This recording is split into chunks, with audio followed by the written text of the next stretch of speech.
Peace, everybody. This is Royale with another topic to talk about. This one is going to be called "Do You Know How to Love?" And we'll get right into it.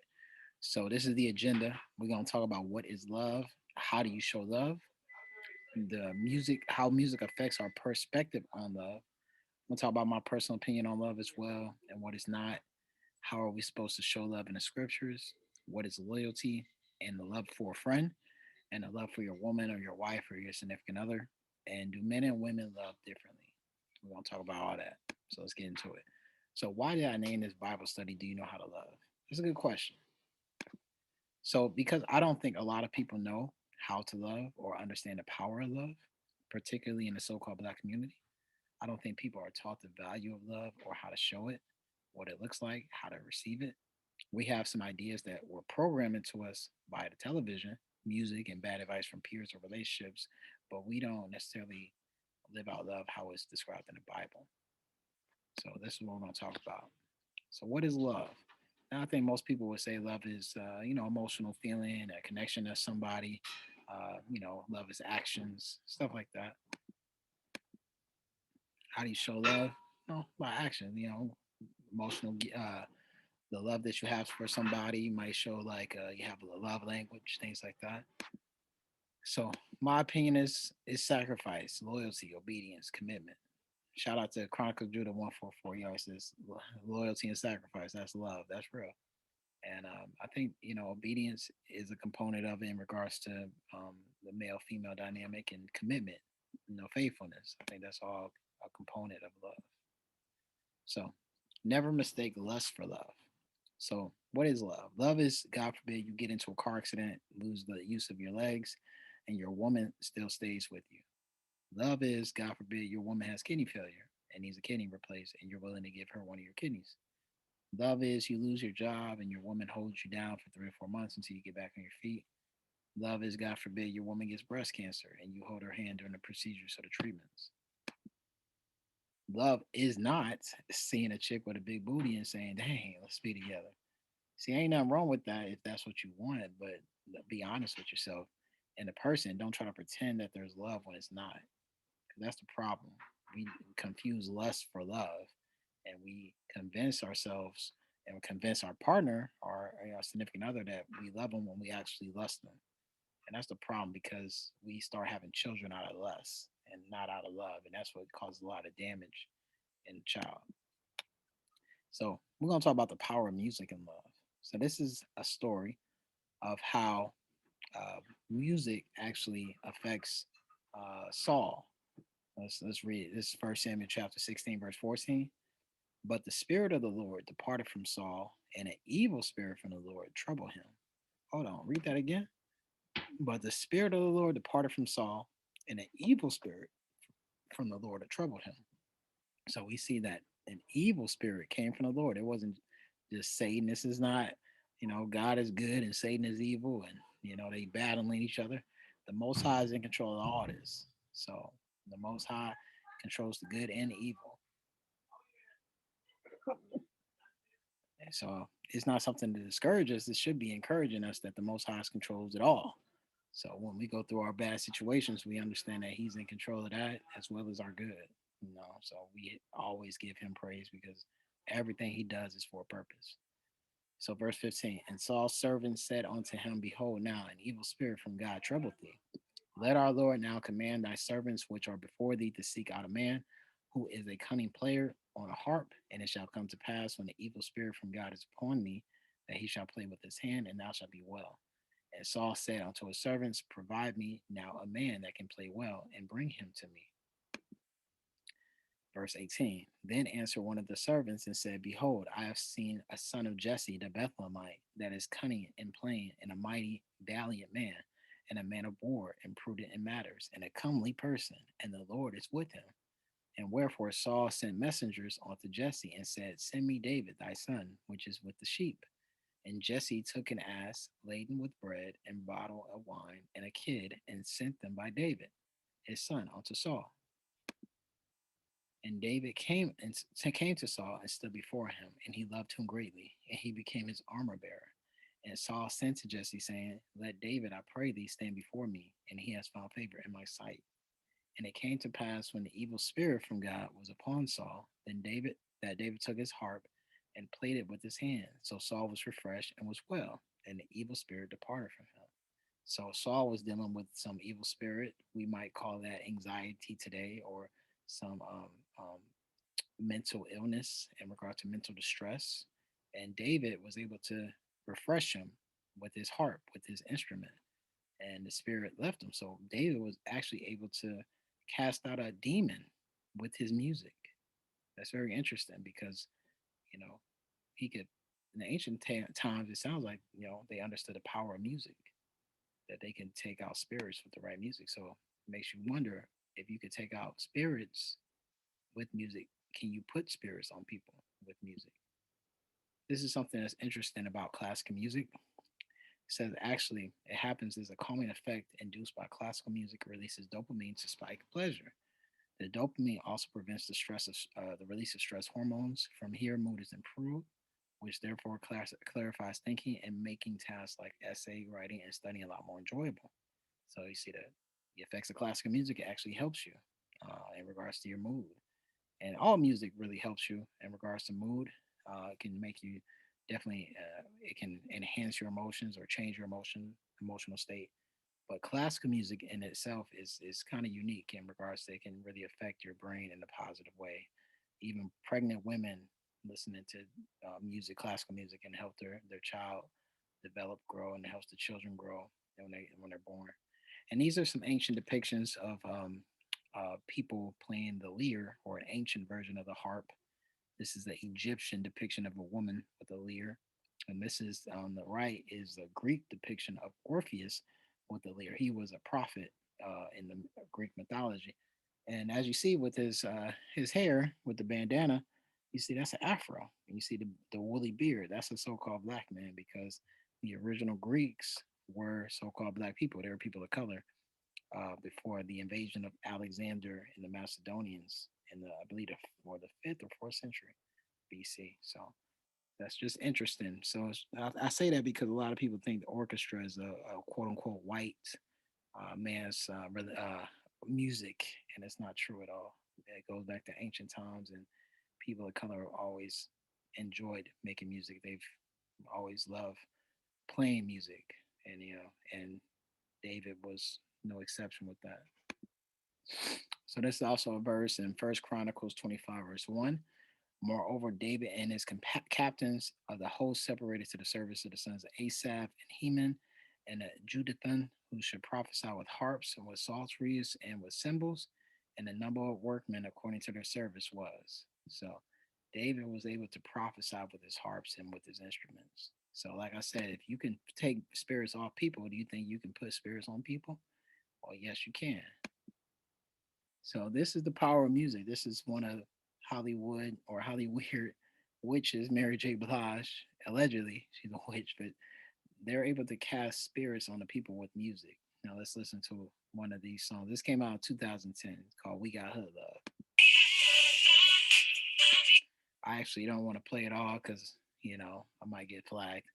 But she said, "We got hood love," because I be cussing, I be screaming like it's over. Then I'm loving, then I'm feeling just to hold ya. And that's how we do. You know that hood love is good love. That's me and you. And so it just shows, the normalcy of toxic relationships. It gets into the young girl who listens to these songs. They think that cursing and fighting each other, that's love. They think if you're not fighting over the relationship, you don't love them. They really think that's normal. And the music is putting these sentiments and these emotions and these thoughts into the young girl, the young boy. They think that hood love is good love. They really do. There's another song, Mr. Wrong, featuring Drake. This is a song that came out in 2012 by Mary J. Blige again. But I'm just gonna read the lyrics. I think I could play it just a little bit. Free use. All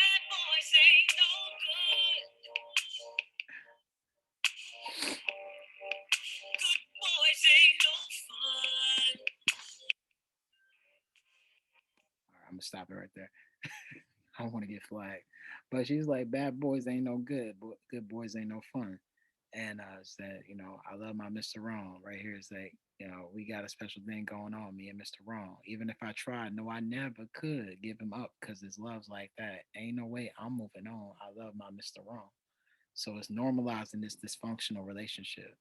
And brothers have to be careful when they who they get in relationships with, because if a woman has been with like a thug or and like been with an abusive, toxic relationship for 4+ years, or many years, kind of stayed with this guy on and off type thing, she's accustomed to that type of guy.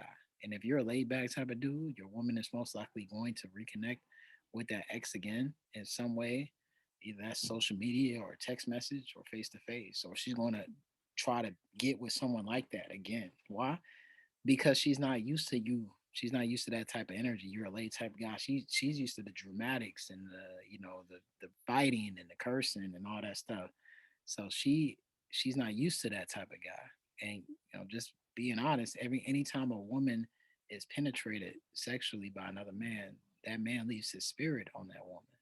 So especially if he's allowed to ejaculate inside of her. So it's just like you have to be aware of that. And when you get into these relationships, it takes a very long time to get involved or to really know if a woman really wants to be with you and she's not hung up on her old toxic ways.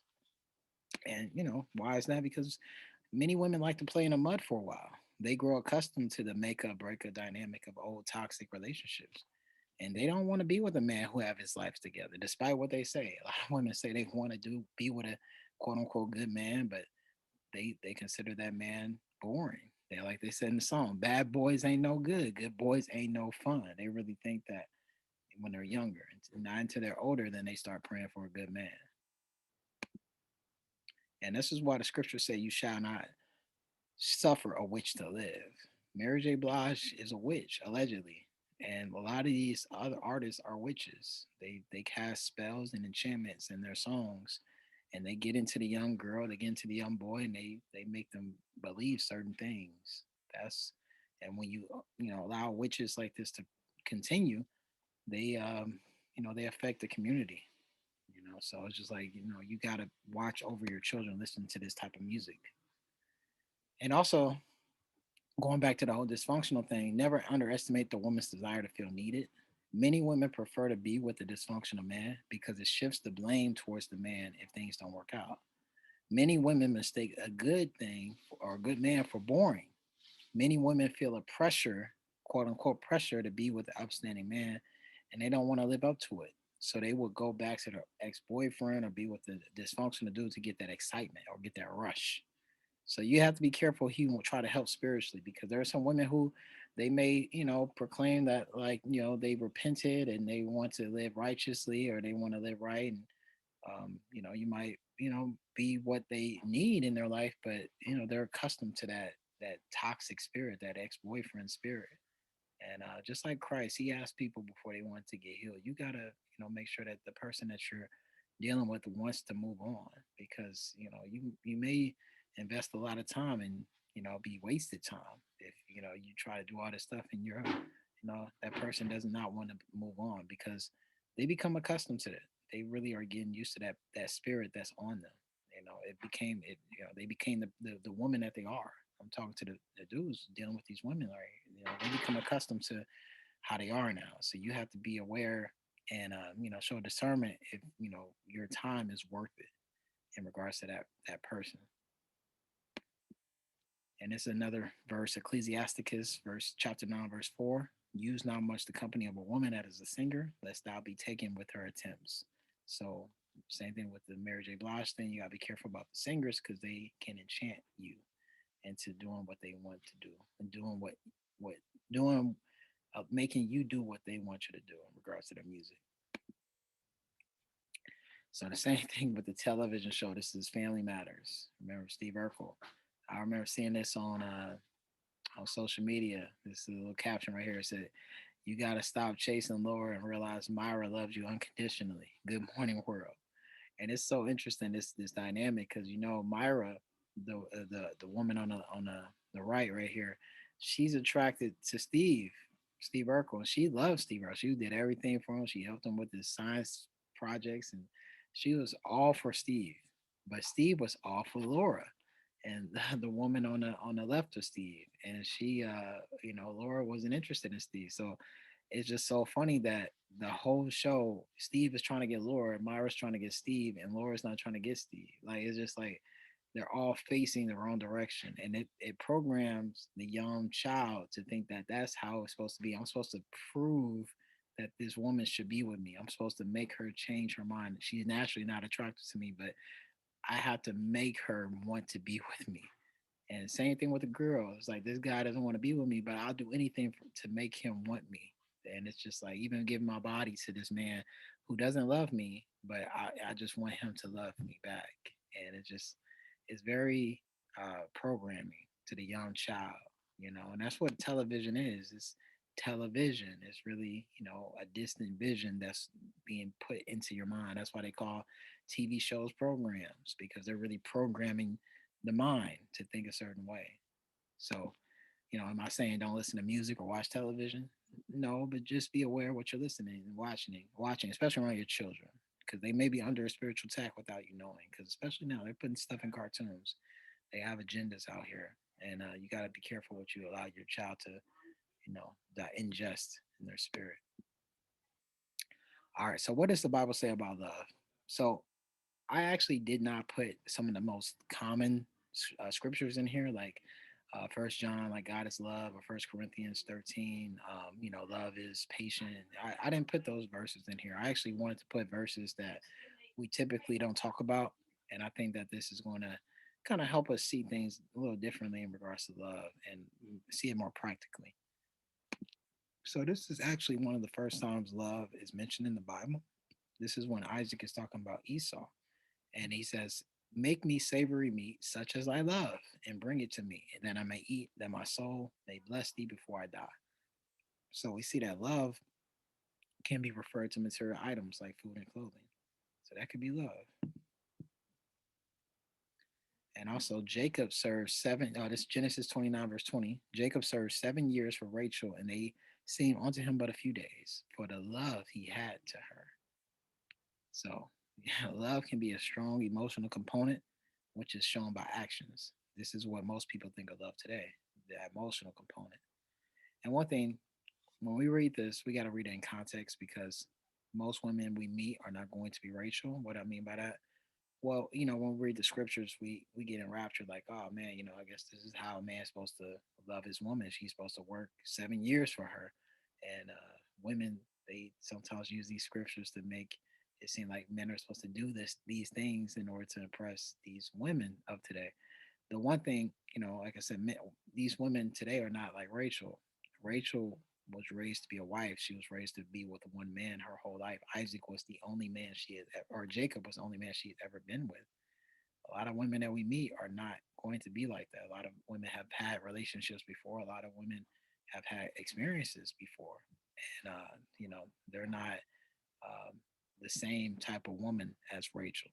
And I say that because I don't want brothers to get caught up in feeling like they have to impress women in order to be with them. They have to do all these exuberant and magnificent things, to treat a woman. If you want to do certain things, like in regards to expenses, or do things, courting in order to take care of the woman that you want, that's your prerogative. But don't feel obligated to do things um, out of just because a woman's using these scriptures in regards to that.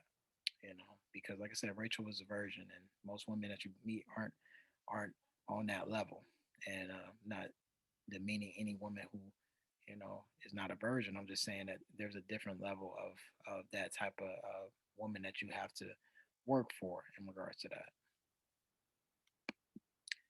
Genesis 29, verse 32. And Leah conceived and bare a son, and she called his name Reuben, for she said, "Surely the Lord has looked upon my affliction. Now, therefore, my husband will love me." So, this is interesting because Leah, as we know, is Rachel's sister, and Jacob was tricked in order to get Leah married first and then Rachel. But we see that Leah had Jacob's first child, Reuben, but she felt like this is the first time now he's going to love her now because he had his child. And I put this in here because this is for women. They need to understand that men can have sex with you and not love you. The same way you can go to church and read your Bible and pray, but not love God. So, there's a component of just duty. And, I'm sure Jacob still loved Leah out of just, that's his job. I have to take care of you. I have to, feed you and clothe you. I have to have conjugal rights to give my conjugal rights to you. But it was out of like duty. It wasn't out of an emotional component. So that's what it's about. Love is also, a duty component, but it's also an emotional component. But she felt like she could gain his love by having his children. I think a lot of women feel like that. They can gain love by a man that doesn't necessarily love them by having his child and, or giving their body to a man. And, no, you got to be careful with that because, like I said, a man can have sex with you and not care about you. Exodus 20, verse 4. Thou shalt not make unto thee any graven image or any likeness of anything that is in heaven above, or that is in the earth beneath, and that is in the water underneath the earth. Thou shalt not bow down thyself to them, nor serve them, for I, the Lord thy God, am a jealous God, visiting the iniquity of the fathers upon the children unto the third and fourth generation of them that hate me, and showing mercy unto thousands of them that love me and keep my commandments. So we see this with this type of love. The Most High even puts provisions on these loves. He says, I'm a jealous God. And he says, I will punish you and your children and your children's children and your children's children's children to them that hate me. But I show mercy to them that love me and they keep my commandments. That's part of loving the Most High. We have to keep his commandments. That's part of the obligation of love for him. So it's not just some, um, you know, unconditional love we like to say in these modern churches where it's just like, oh, God loves me regardless. So it's like, no, he actually has conditions. He has feelings. He has emotions. He has the way he wants to do things. He has provisions. He has commandments. He has boundaries, and we have to see it that way. We try to spiritualize things like, oh, God just loves me because I'm me. No, he loves you because you keep his commandments. That's how you show his love. That's how you show that you love him. You keep his commandments, and not just out of duty or just out of just doing it just because, but you do it out of love. You do it out of appreciation. You do it out of faith. So love has an emotional component, has a communication component, action component, responsibility component. And we see in Deuteronomy 6:5, he wants this all. So, and thou shalt love the Lord thy God with all thine heart and with all thy soul and with all thy might. So the Most High requires all these components of love to be directed towards Him. He wants your emotional love. He wants you to show your love by your actions. He wants your duty to do it, duty to Him, do His commandments because He told you. But He also wants you to have pleasure in doing it as well.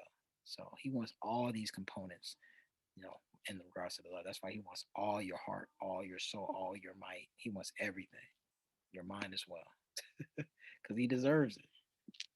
And the second commandment is like it: thou shalt not avenge nor bear any grudge against the children of thy people, but thou shalt love thy neighbor as thyself. I am the Lord. And it's difficult to love another person if you do not love yourself. So, how do we love ourselves? Well, our parents show love to us by giving us loyalty, support, encouragement consistently. This tells the child subconsciously that I'm here for a reason. So, when we're older, we have a sense of value in ourselves. When we value ourselves, then we value the next person who looks like me. A lot of children, they grow up and they don't feel love. They don't really feel like they're here for a reason. They weren't conceived in love.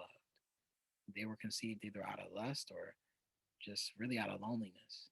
And a lot of children, they feel that. They don't know how to describe it or articulate it, but they feel that.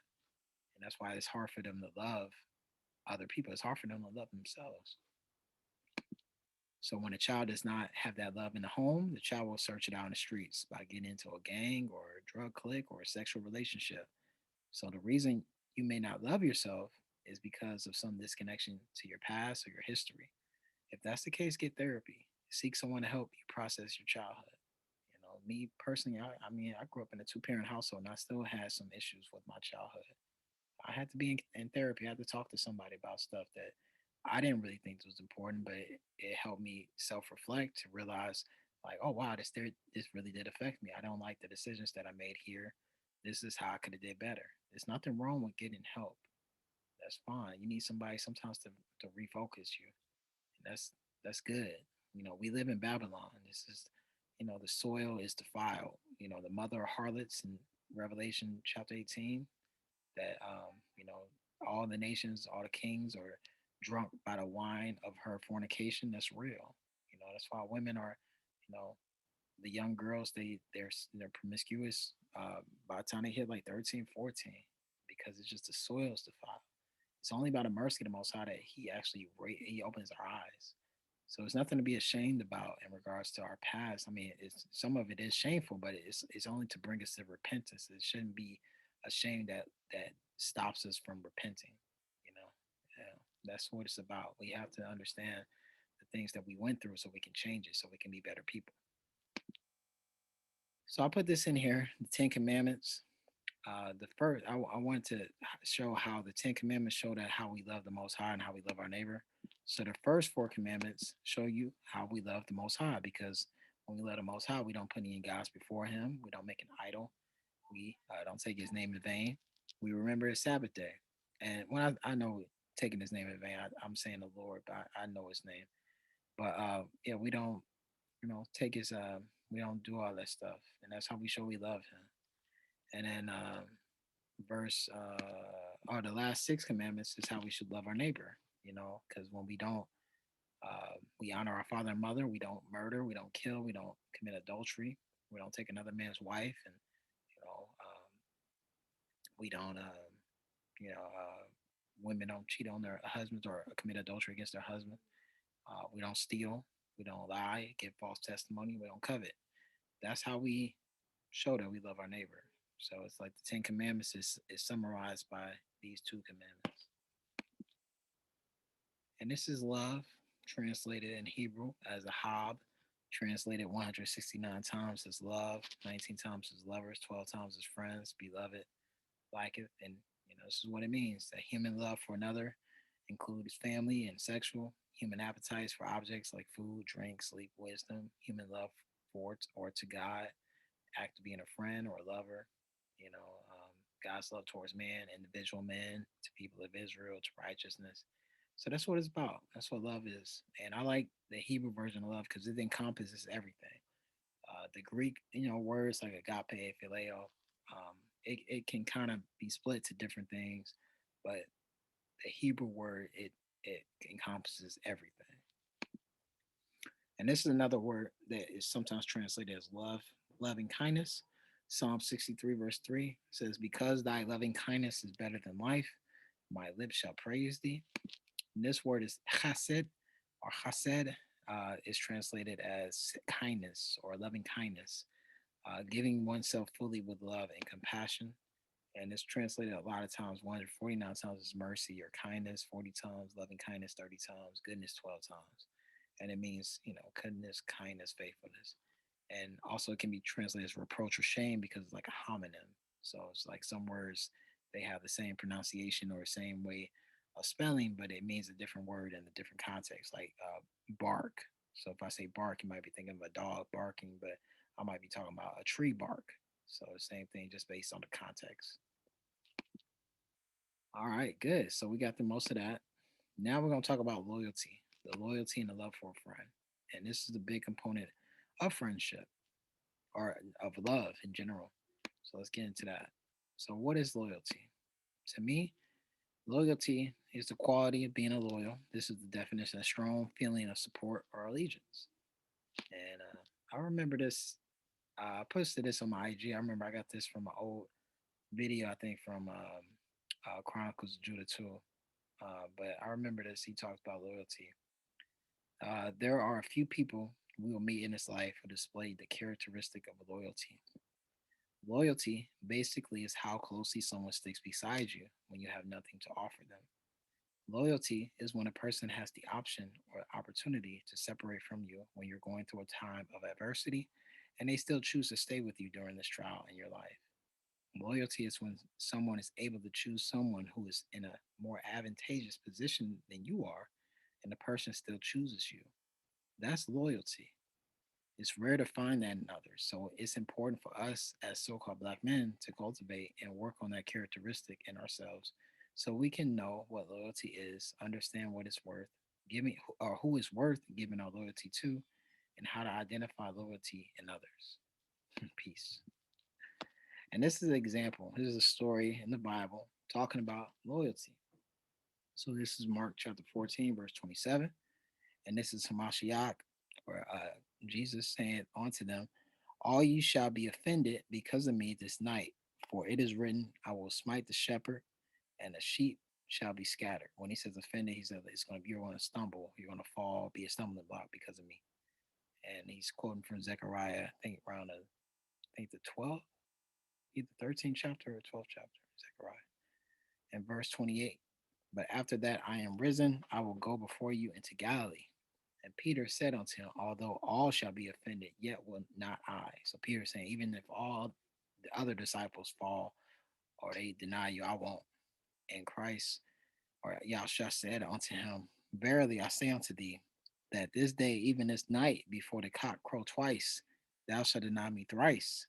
So he said, even before the crow, cock, the crow, or the, the chicken, the rooster is going to crow two times. You're going to deny me three times. And he spake the more vehemently, if I should die with thee, I will not deny thee in any wise. And likewise also said they all. So he doubled down. He was like, I ain't going to deny you. And all the disciples said the same thing. So we all know Peter folded on Christ when he was arrested.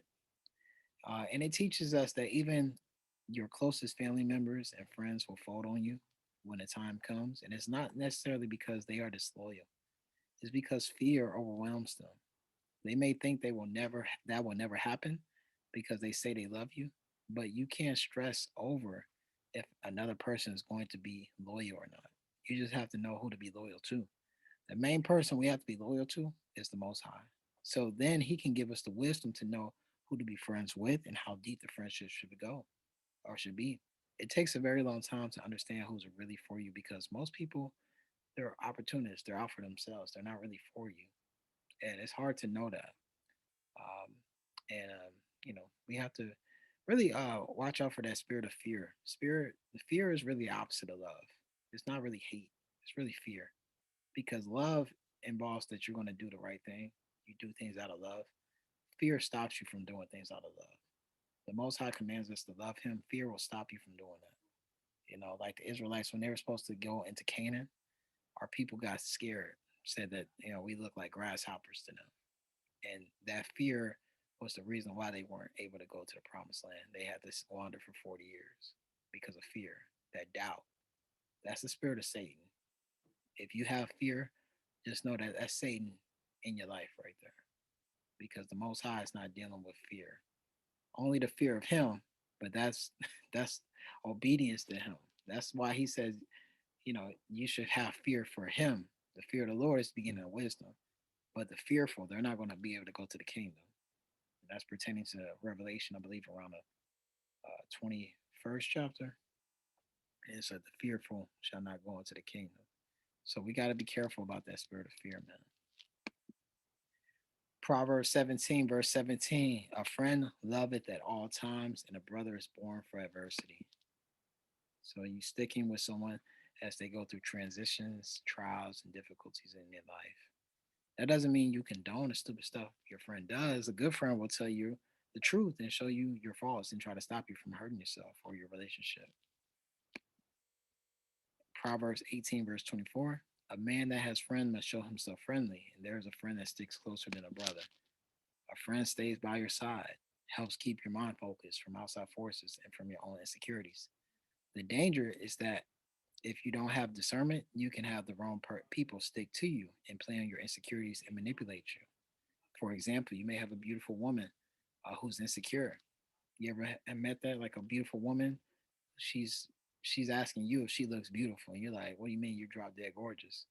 And that's dangerous because she can get manipulated. That's how young Girls that get into sex trafficking, they never been told their whole life they're beautiful or they're special, and they wind up with some pimp or some sex trafficker, and they end up being used and sexually assaulted.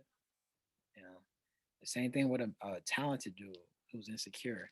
It's a danger to himself because he's going to get manipulated. That's why those old singers back in in Motown Records. Barry, what was his name? Barry Gordy Barry or whatever his name. Um, he would give people these these swindler deals. Like he'd give them these crazy deals where he basically took everything, their masters and their he had the rights to all the music, but they were so desperate to get signed that they just signed it and they realized they weren't making any money. But he took advantage of their talent, because they didn't know the business. So it's dangerous when you put yourself in these situations and you trust people that don't deserve your trust. And John 15, verse 13, greater love has no man than this, that a man lay down his life for his friends. That's big because it's the same way a man's supposed to deal with his wife. He's supposed to, give his life for his wife. In the same way, you're supposed to sacrifice your own life for your friend if necessary. And that's if you're very fortunate, you'll have one or two people in your life who fit the biblical definition of a friend. Many people will never meet someone who fits this definition. So if you have one, two, three, four people that meet this description, you are truly blessed because a lot of people don't, and that's just real. And I believe forgiveness is linked to loyalty. I think the more loyal you are, it's harder to forgive. Um, it's very hard to forgive people. For me, I consider myself a loyal person, um, because it's hard for me to kind of forgive people who have done things to me that I wouldn't do to them. And in regards to, I was there with them during transitions and emotional instabilities or hardships of their life. And when I go through a transition or hardship, they abandon me. That's very hard for me. Very hard for me to overlook that because I wouldn't do that to them. I didn't do that to a couple people, and it's very hard for me to just act like we're cool again. And that's something I have to, talk to the Most High about. That's not something that I could just really just act like I mastered that. That's very difficult for me, to just forgive people in regards to that because, like again, I said it's very. I treat people like a real friend. I take love seriously. When I say I love you, I really mean that. And I don't think people treat that like a game. And I don't get down with that. And loyalty is a gift, but it can be a curse if you give it to the wrong person. So just so you know that, you know, just just understand that. And this is also the spirit of entitlement gets into that because people think they deserve your loyalty or they deserve your trust. And it's like some people they think they deserve love. Like a woman says, I deserve a husband, or you're a man, I deserve a wife, or I deserve children. In reality, we deserve very little things in this life. We're all brought into this world as infants, and we all deserve to have a proper upbringing and proper parenting. Other than that, everything else in life is earned. It's not desired, not deserved, and that includes love. We have to show we deserve to be loved by first knowing how to love the Most High, and then love ourselves. Then we will be able to recognize what love is from someone else, and when we be able to love, and it will allow us to be able to love someone else. But most people in the Western world are too selfish to be able to love. And their selfishness makes it impossible for the Most High to send them someone who loves them. Because why would the Most High send you a good woman? You're just going to hurt her, you're going to injure her. And why would the Most High send you a good man? You're just going to break him down. So you have to check that spirit of entitlement because entitlement, it starts off small. But a rapist, he's an entitled man. He thinks he deserves that coochie, you know, so he's going to take it. Same thing with a thief. He thinks he deserves what you have, so he's going to steal it. A murderer, I deserve whatever, so I'm going to take your life. And it's like, that's why it's like that entitlement spirit is very insidious and very dangerous, man. You got to check people like that. You got to sometimes put people like that on ice. Sometimes you just got to take them out of your life. You got to remove yourself from them because entitlement people, They can do some dangerous things, heinous things. All right. So let's go to the last topic, the difference between love with men and women. So this is Ephesians chapter 5, verse 22. Wives, submit yourselves unto your own husbands as unto the Lord. For the husband is the head of the wife, even as Christ is the head of the church. He is the savior of the body. Therefore, as the church is subject unto Christ, so let the wives be to their own husbands in everything. So, brothers, how do you earn submission? Because, like I said, everything is deserved. It's not. It's everything is earned. It's not deserved. So, how do you earn it? Well, first you gotta ask: do you have your own place of residence? Do you have your own apartment, your own house? Do you have a job? Do you have a career or a business? Are you making consistent money? Do you have anything to teach your woman? Do you understand that women are emotional? They don't want you to get emotional with them. You understand? They get mood swings. They don't want you to get moody with them. Do you have self discipline and standards for yourself, so you can implement those standards in your relationship? These are all things you have to ask yourself before you get into a serious relationship. Because, a woman, she's not necessarily going to respect you just on principle. She's not going to just give you that submission and respect just because you got a penis. You know, brothers got to understand that you have to have money, you have to have power, you have to be able to take care of yourself so she can feel the need to trust that you're going to take care of her. That's what you got to ask yourself if you want to get into a serious relationship, if you want a wife. That's real. So brothers should ask themselves, who are in relationships and they feel like they don't have these things. Let's say, should I break up with my woman if I don't have these things? No, I'm not saying break up.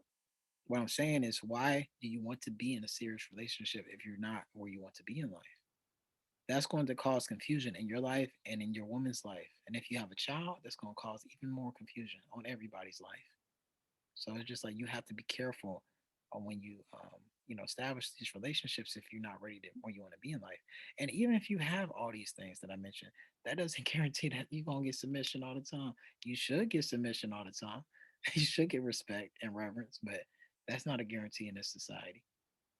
And then me personally, I get all that. I have all these things, but I don't always get respect and submission from past relationships and stuff that I've been through. So it's just like you have to just, but it gives you the most advantageous position to be in to have those opportunities. But if you going 50-50 with things with your woman, she's gonna look at you like an equal. And it's like, you have to make sure your woman looks at you as if you're irreplaceable. That's what makes you special in the woman's life. That's what keeps the woman in check, quote unquote in check. I mean, she's in proper order. She respects you in a way that she doesn't respect another man. It's different because you're able to make sure you take care of everything. So that's just something to consider.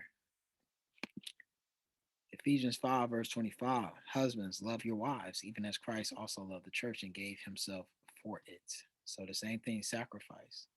Brothers, are you ready to sacrifice your life for your wife if necessary? That's a big question right there. But the same thing with a friend. That's why your wife or your woman should be a friend, because if you have her as a friend, you already know how to do that. You're already willing to do that because that love is already there. But the first thing you gotta ask yourself: are you dealing with a wife material woman? Like I said, I don't deal with over righteousness. I understand, the word, and I try to be respectful for everybody. But not every woman is a wife material woman. Some women are, how the scriptures would say, called concubine women. Um, they're not necessarily, you know, bad women or anything like that, but they're not on the quality of a wife. It's just a whole different quality. Same thing like you eat hamburgers and you eat steak. Uh, they both come from cows, but one is a different quality, and it's like different. They both have purposes, but they're just different quality. Now, I'm not saying, you know, that a concubine is less important or less significant, but it's just a whole different quality of a woman. And sometimes you have to, check yourself and see if I'm dealing with a wife material woman, or if I'm not dealing with a wife material woman. And a concubine, you can have a great relationship with a concubine type of woman, but a wife material woman is just a different type of energy, different type of experience. And you have to understand that. You have to see that. What makes a wife material woman? Or does she have male friends? Does she respect manhood? Does she respect um, the scriptures, biblical definition of a wife and a man? Does she keep in contact with old boyfriends and exes? No. Does she like this breakup makeup mentality? Things like that. Does she understand that life is, for the most part, going to be monotonous and boring? 98% of the time, it's going to be the same thing every day. It's not going to be an amusement park. You know, if she has these qualities, you may be thinking like she's might not be a wife material woman, which is fine. It might not be for that might not be her. And you just have to decide, is she worth having in your life as a concubine type woman, or is she want to go back into, not dealing with that type of woman? You have to decide that. But just be honest with yourself and be honest with her. And sacrifice. So sacrifice. A man is ingrained to protect and provide and will sacrifice his life for his woman, even a stranger. But a woman is not naturally willing to sacrifice for her man. A woman has natural instincts to jump in front of a bullet when she has a child. That process of motherhood turns on a switch in a woman, and that's when she learns to sacrifice her life for someone else.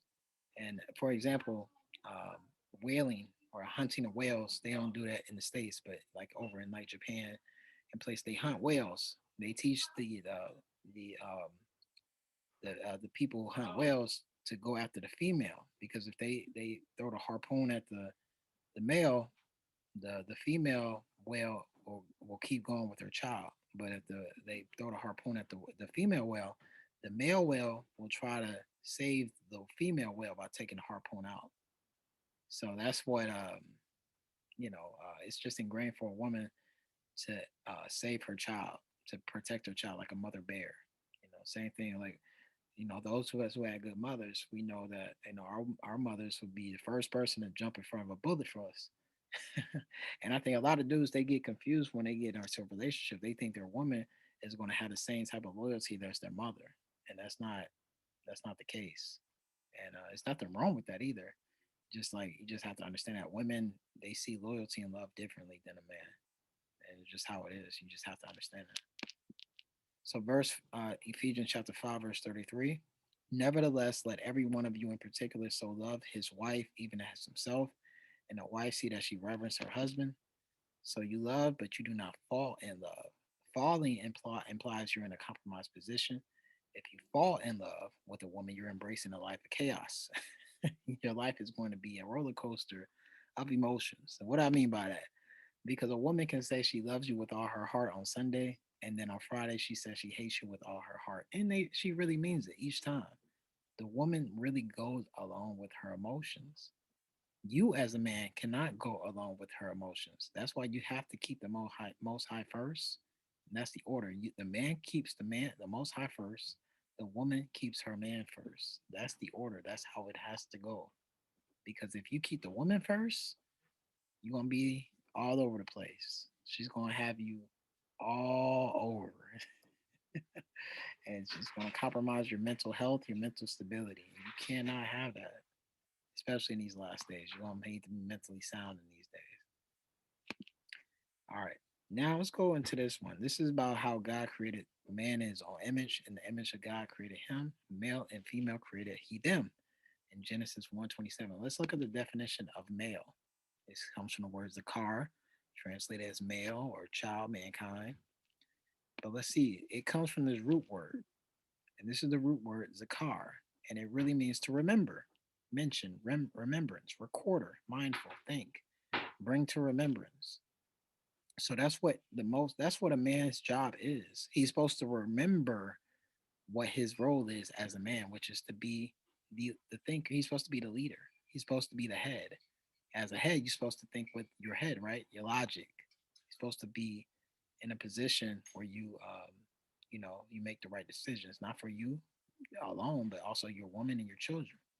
You're supposed to be that lead. So you have to remember what the Most High has put into your spirit. And sometimes that goes into the connection of your past. That goes in the connection of your history. You have to remember that, and then you become who the Most High made you to be. Like in the movie Lion King, remember Rafiki was telling Simba, remember, Simba, remember who you are. A lot of brothers, they got to remember who they are. They got to understand that the Most High created you from the dust of the ground, from the earth to the ground. You are one of his most prized possessions, prized creations, especially, particularly you, so called black men. You are the creator of you are the first of creation of life that he made. You're one of the original man. That's very unique. You're very special. You don't get told that a lot, but you are very special and unique in particular. And you have to remember that. And because your community is failing, and it's failing because you don't know who you are and you're not taking leadership. And you have to take that position back in order for you to save your community. And First Corinthians 11, verse 8, for the man is not of the woman, but the woman of the man. Neither was the man created for the woman, but the woman for the man. And women have to understand that a man was not created to make you happy. The man was created to make the Most High happy. That's his job. The woman was created to make the man happy or to help the man be happy. That's what it's about. We have to respect that order. Now let's go into this scripture. We're going to talk about what a female is biblically. So this the word means nekabah, translated as female, woman, or maid. And now is the root word is nakab. Now what does nakab mean? It's translated as curse or impress, blaspheme, bore, name, pierce, appoint. So it really means pierce, perforate, bore, appoint. I know people reading that like, what the heck? It really means pierce. So what does that mean? Why is this the root of a woman? Because a woman was created to be the helpmeet to the man. So what does that look like? Let's say if I have to cut down a tree, okay, and let's say I have a flint rock, and I'm cutting down this tree with a rock. I can cut it down, but if someone gives me a saw, oh yeah, I can cut down very easily. A lot makes my life so much more easy. But if you use that saw the wrong way, you can hurt yourself. You can cut off your own finger, cut off your own arm. You can very injure yourself. You can even kill yourself. The same way with a woman. A woman was created to be a blessing and a gift to the man. However, she is only a gift if you make her one. How do you make her a gift? By having her understand she needs to follow you on spiritual matters and serious life matters. If you follow the woman on spiritual matters, she will become a curse to you. She will injure you. That's a guarantee. And I'm not saying that a woman can't make good decisions or wise decisions or a woman's not intelligent. I'm not saying that at all. I'm saying that a woman is naturally curious and a woman is naturally inclined to follow after things that are meant to hurt her. You have to look in the scriptures. Eve was created in a garden of perfection. She had everything she wanted, but she was led by her curiosity and her lust, her desire for power in order to do what the serpent told her to do. And that led to her fall. She was deceived by her own lust. Same way, if a woman is led to her own lust, she will destroy herself and everything around her. And a lot of women, they think they're doing the right thing and they're following the path of destruction. So you as a man, you have to not do that or else you're going to harm yourself. In the same way, a saw, when used correctly, it can help your life and make things a lot easier. But if not used correctly, it will injure yourself. You will injure yourself. The same way with the woman, you have to understand what is a woman's purpose so she can be used correctly. Okay. And like I said, I'm not trying to, you know, not trying to put a woman down and say a woman can't make intelligent decisions. A woman is very intelligent. She can do a lot of things. But in regards to spiritual matters and life matters, no, she needs to follow the man. That's the order. That has to be the case, or she will injure herself. And this is something I was talking about with Hebrew. Hebrew is a very active language. So this is the Hebrew uh, language chart, and it goes into the modern Hebrew and also goes to the Paleo Hebrew. And then before that, we have the Paleo Hebrew, we have the pictographic Hebrew. So every letter in Hebrew is represented by a picture. So, like, this is Aleph, this is the first letter of the alphabet. The first letter is an ox head, it's the head, the ox. He's the strong, the strength, the power, the leader. So, when, in Greek, they say, the Most High is the Alpha and the Omega. And in the Hebrew, he's the Aleph and the Tau. He's the first and the last. The Tau is represented as cross sticks, as a T or as an X, as a mark, a signal, a sign. Also meaning the end or death. That's also a tangent, but we're not supposed to wear crosses because the cross represents a represents death, really, the end. That's what the cross is. It represents death, and it really represents Tammuz because he was a Mesopotamian god, um, and he was killed. And he was said that he's the god, quote unquote, god of vegetation because he came back to life and sprouted as a tree. So he's the god of vegetation, Tammuz. So that's what the T represents when you wear a cross. It's not for the Christ of the Bible.